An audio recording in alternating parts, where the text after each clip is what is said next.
शिव बाबा याद है ना। ओम शांति। 5 अप्रैल 2024 के ईश्वरीय महावाक्य। पहले सुनते हैं मुरली के मुख्य पॉइंट्स। बाबा ने कहा, मैं आया हूँ सर्व आत्माओं को इस पतित दुनिया से ले जाने, इसलिए अब देह अभिमान छोड़ो और आत्म अभिमानी होकर मेरे में नजर लगाओ तो निहाल हो जाएंगे। बाप तुम सब बच्चों को राय देते हैं, एक मुझे याद करो और संग तोड़ एक संग जोड़ो। यही है नजर से नजर मिलाना, जिससे आत्मा बेहाल से निहाल हो जाती है। जो निहाल हो जाएंगे वही राजा बनेंगे। फिर बाबा ने कहा, वह पढ़ाई तो जन्म जन्मांतर पढ़ते आए हो, उसे पढ़ने से क्या हुआ, रात पढ़ती गई। इस पढ़ाई से तुम दिन में चले जाते हो। तुम्हें ज्ञान की धारणा तभी हो सकती है जब बुद्धि पवित्र सोने का बर्तन बने। आत्मा पवित्र बनेगी याद से। बाबा ने कहा, जो मुझे अच्छी तरह याद करेंगे मैं भी उन्हें अच्छी तरह याद करूंगा। तुम सब परवाने हो ना। सच्चे परवाने वह जो क्षमा पर जीते जी मर जाते हैं, अर्थात फिदा हो जाते हैं। तुम अभी ब्रह्मा मुख वंशावली पवित्र ब्राह्मण बने हो।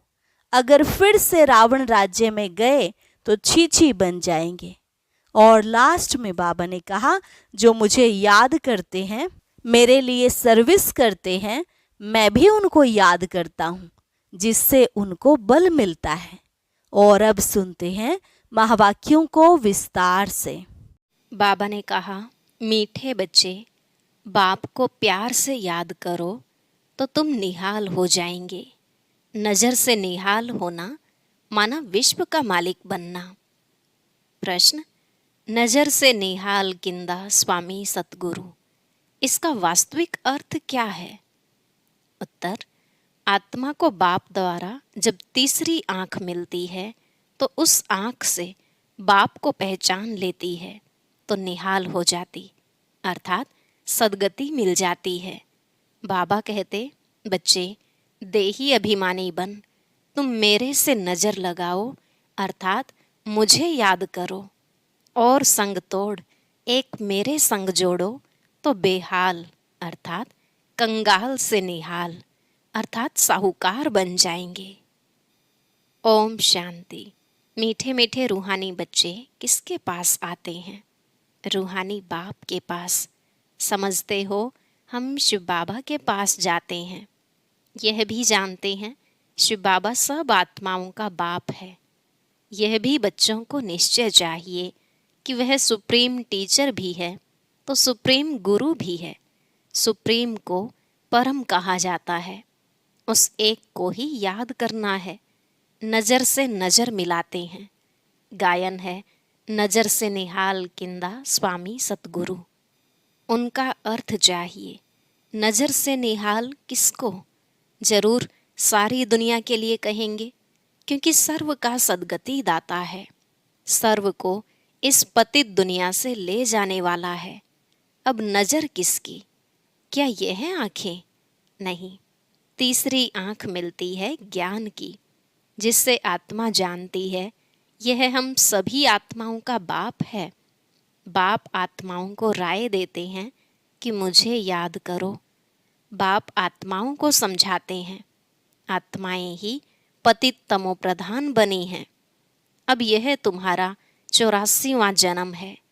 यह नाटक पूरा होता है, पूरा होना भी चाहिए जरूर। हर कल्प पुरानी दुनिया से नई बनती है, नई सो फिर पुरानी होती है।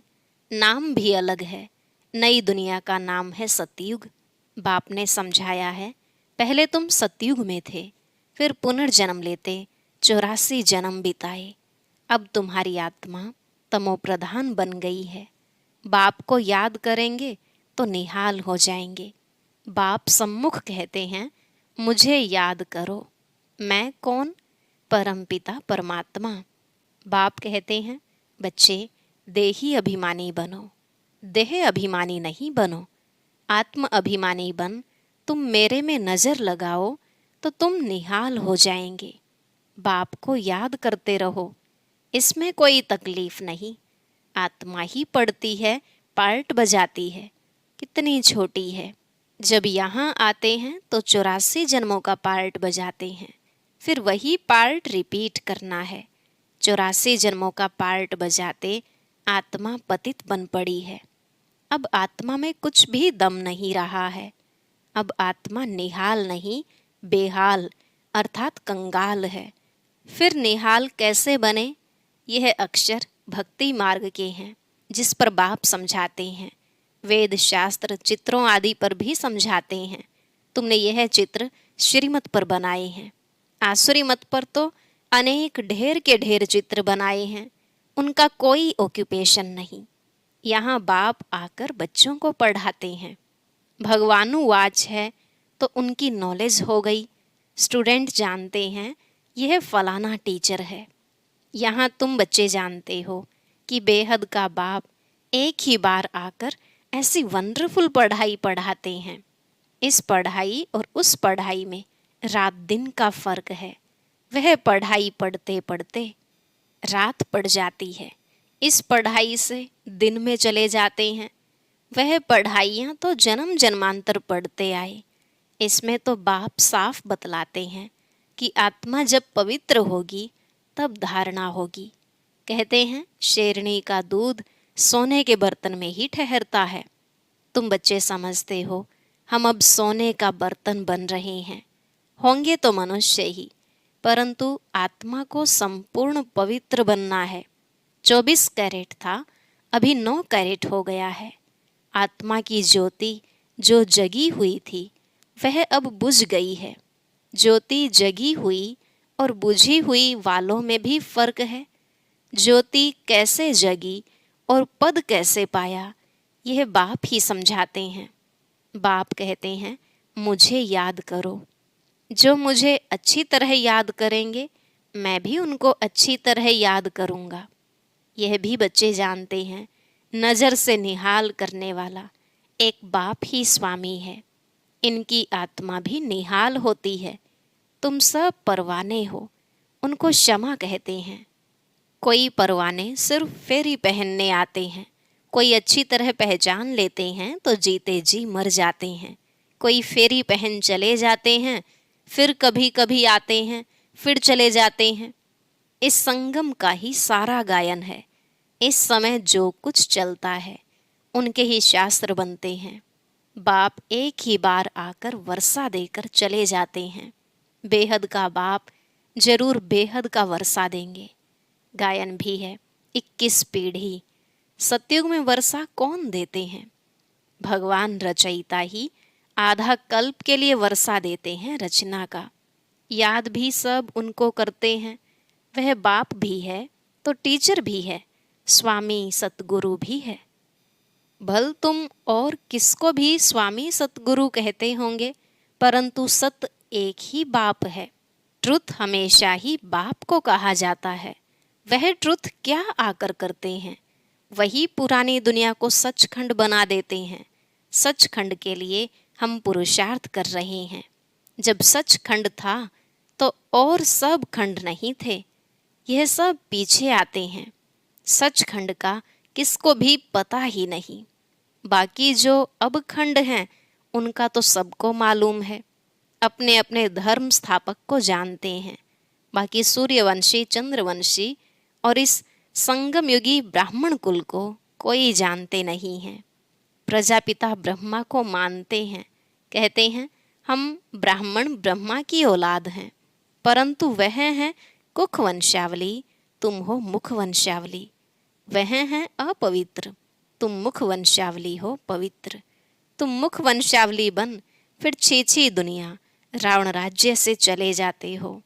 वहाँ रावण राज्य होता नहीं। अब तुम चलते हो नई दुनिया में। उनको कहते हैं वाइसलेस वर्ल्ड। वर्ल्ड ही नई और पुरानी होती है।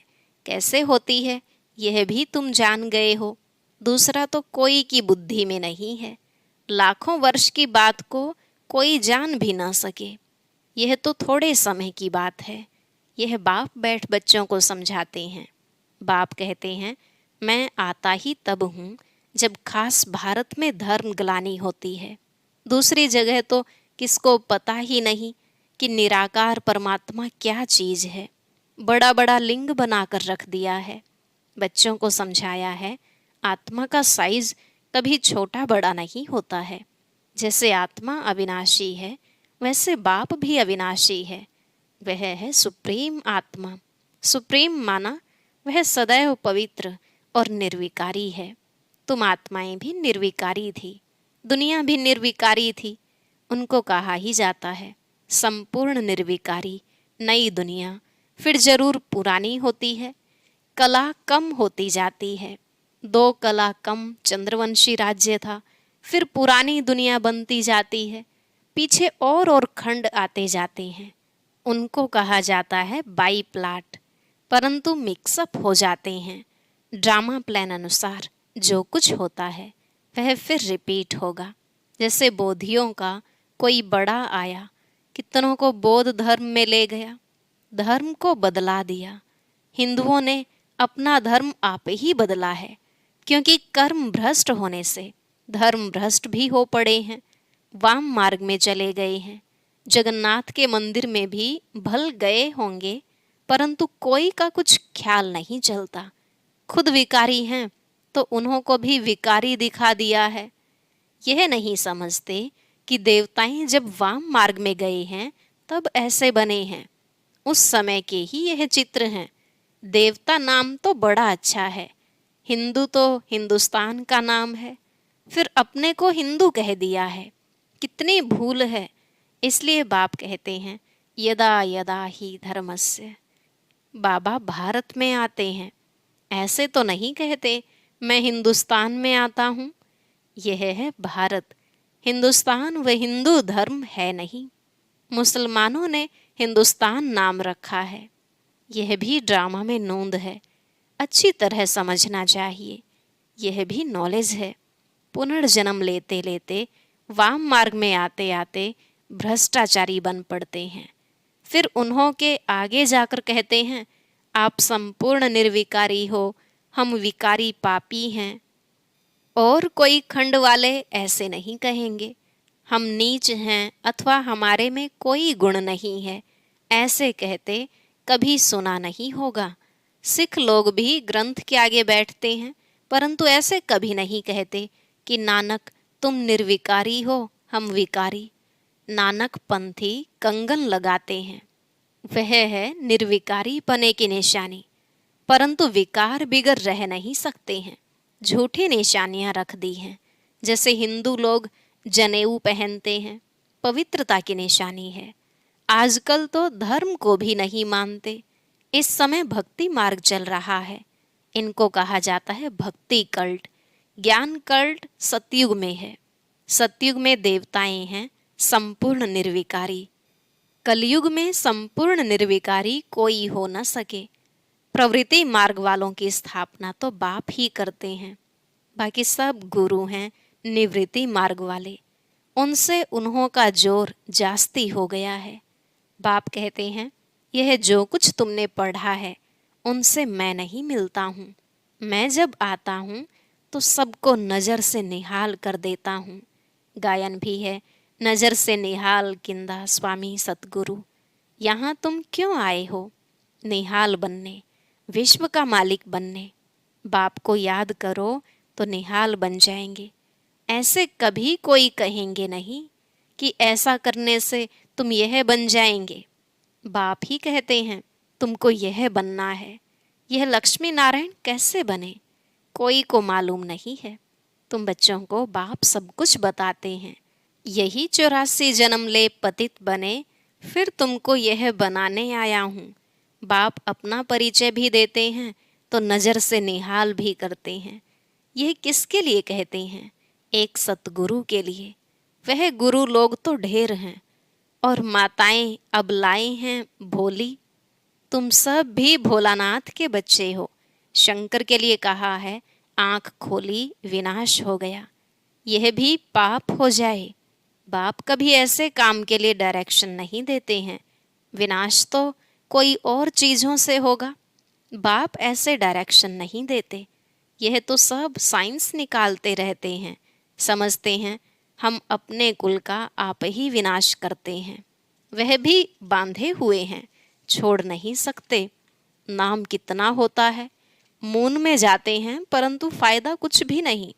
मीठे मीठे बच्चे, तुम भी बाप से नजर लगाओ, अथवा हे आत्मा अपने बाप को याद करो तो निहाल हो जाएंगे। बाबा कहते हैं जो मुझे याद करते हैं, मेरे लिए सर्विस करते हैं, मैं भी उनको याद करता हूँ तो उनको बल मिलता है। तुम यहाँ सब बैठे हो, जो निहाल हो जाएंगे वही राजा बनेंगे। गायन भी है, और संग तोड़ एक संग जोड़ूं। एक है निराकार, आत्मा भी निराकार है। बाप कहते हैं मुझे याद करो। तुम खुद कहते हो हे पतित पावन। यह किसको कहा? ब्रह्मा को, विष्णु को, शंकर को? नहीं, पतित पावन तो एक है, वह सदैव पावन ही है। उनको कहा जाता है सर्वशक्तिमान। बाप ही सृष्टि के आदि मध्य अंत की नॉलेज सुनाते हैं और सब शास्त्रों को जानते हैं। वह सन्यासी शास्त्र आदि पढ़कर टाइटल लेते हैं। बाप को तो पहले ही टाइटल मिला हुआ है, उनको पढ़कर थोड़े ही लेना है। अच्छा, मीठे मीठे सिकिलधे बच्चों प्रति माता पिता बाप दादा का याद प्यार और गुड मॉर्निंग। रूहानी बाप की रूहानी बच्चों को नमस्ते। रूहानी बच्चों की रूहानी बाप दादा को नमस्ते नमस्ते। Good morning. शुक्रिया बाबा, शुक्रिया। धारणा के लिए मुख्य सार।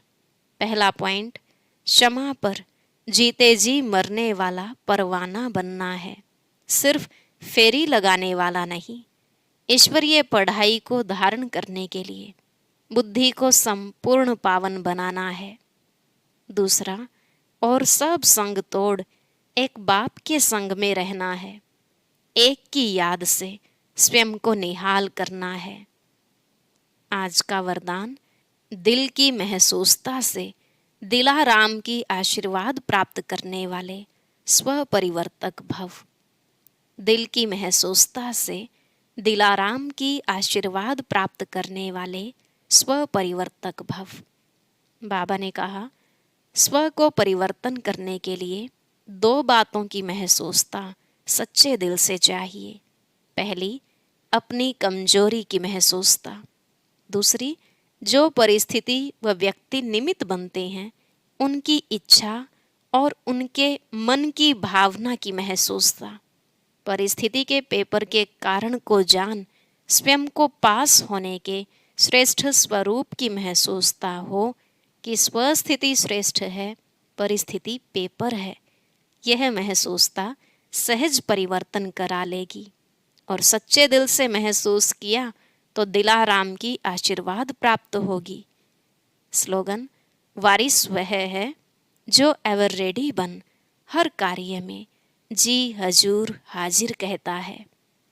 वारिस वह है जो एवर रेडी बन हर कार्य में जी हजूर हाजिर कहता है। अच्छा, ओम शांति। अब सुनते हैं आज की अव्यक्त मुरली। इसके लिए ऊपर दिए गए बॉक्स पर क्लिक करें।